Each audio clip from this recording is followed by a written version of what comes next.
Top 10 movies you didn't know were comic books first. Number 10. The Crow. A movie now known for the accidental death of Brandon Lee, The Crow made over $50 million back in 1994. The movie is about revenge. Eric Draven and his wife were murdered, and he is resurrected by the titular Crow with enough power to get revenge on the people that killed him. Ironically enough, the comic book itself was also spawned from tragedy. James O'Barr wrote the comic book series in 1989 as a way to cope with his then-girlfriend's death at the hands of a drunk driver. The comic book is a lot more depressing than the movie, with the comic book Draven spending his time down between murders, wallowing in self-pity. During the following 10 years, there were several attempts to bring back The Crow, with the longest-running series spanning 10 issues by Image Comics in the late 90s. In 2011, James O'Barr released a collector's edition of the original series, with new material written for it. Number 9. Road to Perdition. 2002's Road to Perdition is a good movie and marks one of the few times that Tom Hanks tried the action hero role. Hanks played Michael O'Sullivan, an enforcer for a Chicago gang. After Michael's oldest son witnessed something he was not supposed to, the gang tried to kill Sullivan's family, accidentally leaving Sullivan and the older kid alive. The movie was a huge success, doubling its money worldwide. Max Allan Collins wrote the graphic novel in 1998 as a loose adaptation of Lone Wolf and Cub, a long-running manga series. Collins also included some real-life gangsters from Prohibition-era Chicago. The movie follows the comic book with a few differences. The most notable difference is the inclusion of Maguire in the movie. He is a hitman who uses photojournalism as his cover. He takes photographs of his crime scenes. The comic book mostly had nameless thugs going after Sullivan and his boy. Thanks to the success of the movie, the graphic novel spawned 2 sequel series: On the Road to Perdition, which is a companion piece to the original one, and Return to Perdition, which continues the story with Michael's grandson. Number 8. Wanted. Wanted is a 2008 film about a group of assassins who base their killing on divine providence. They analyze a giant tapestry and it tells them who to kill. Wesley Gibson discovers that he is destined to be a part of that world because he has some superhuman abilities. After some brutal and intense training, he is inducted into this world of assassins and goes on to kill for them. The 2004 6-issue series, however, is nothing like the movie it was based on. The comic book William Gibson has a chip on his shoulder because life did not exactly go his way. While at a local coffee shop one day, a woman casually guns down everyone inside before having a chat with Gibson. He discovers that he is the son of a supervillain called The Killer, and when given a chance to join his father's world, he jumps at the opportunity. There has not been another series using these characters, as Miller avoids coming back to his creations unless he really likes the world he created. Number 7. Mystery Men. This 1998 flop is more well-known than the comic book series that spawned it. It stars William H. Macy, Ben Stiller, and Hank Azaria as 3 also-ran superheroes who have to save their city from evil Casanova Frankenstein. The comic book series that Mystery Men came from is one of the oldest independent comic book series, going all the way back to 1979.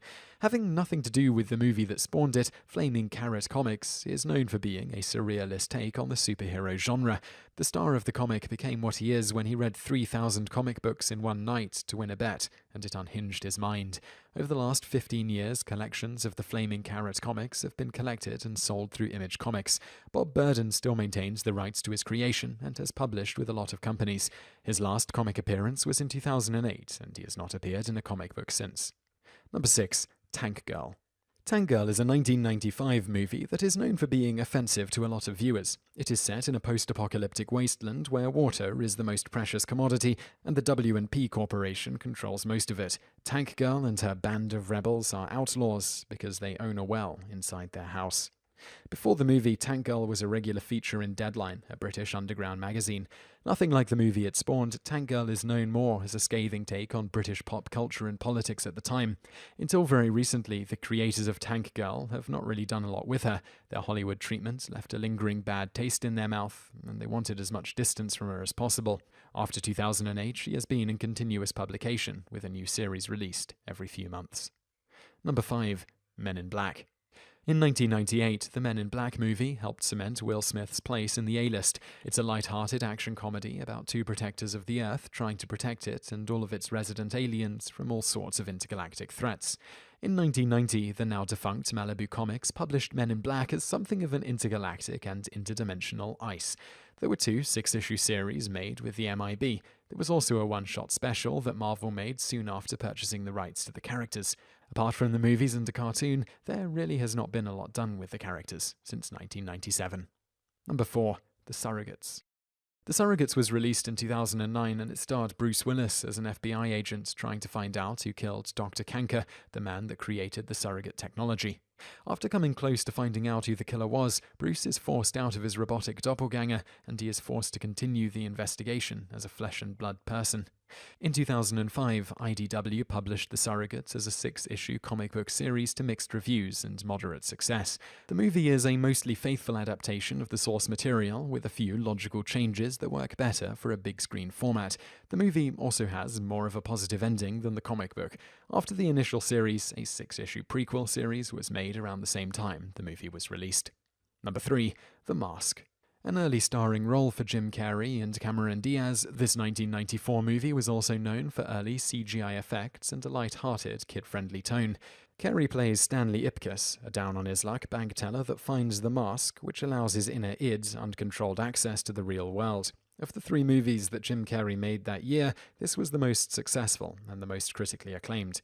The comic book is known for being nothing like the movie. It kills off its main characters and is extremely ultra-violent. The Mask did not scare off people with comedic asides. No, it downright murders anyone that gets in its way. Over the course of 5 series, The Mask has only 16 total issues. Number 2. Monkey Bone. Monkey Bone is a 2001 movie starring Brendan Fraser as Stu Miley, a comic book artist who is on the verge of making a successful media blitz when he falls into a coma.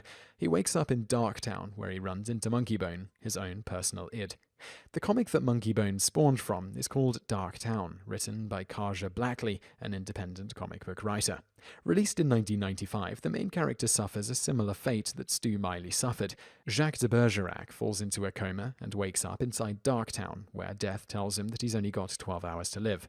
Death tells him where to go so he can get back to his body, and the series just ends right there.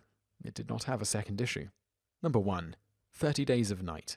30 Days of Night is a 2007 horror movie that is a cross between Buffy the Vampire Slayer and Dawn of the Dead. In that universe, vampires found out that the town of Barrow, Alaska, gives them an ideal scenario, 30 days where they do not have to hide themselves from sunlight and can feed without inhibitions. The 3-issue comic book series this movie was based on was released in 2004 by IDW. The movie follows the comic book exactly. The reason for this is because the comic book started life as a failed movie pitch. The comic book also spawned a dozen or so spin-off series that fleshed out this unique universe. In total, there has been 30 issues that have some affiliation to the 30 Days of Night franchise.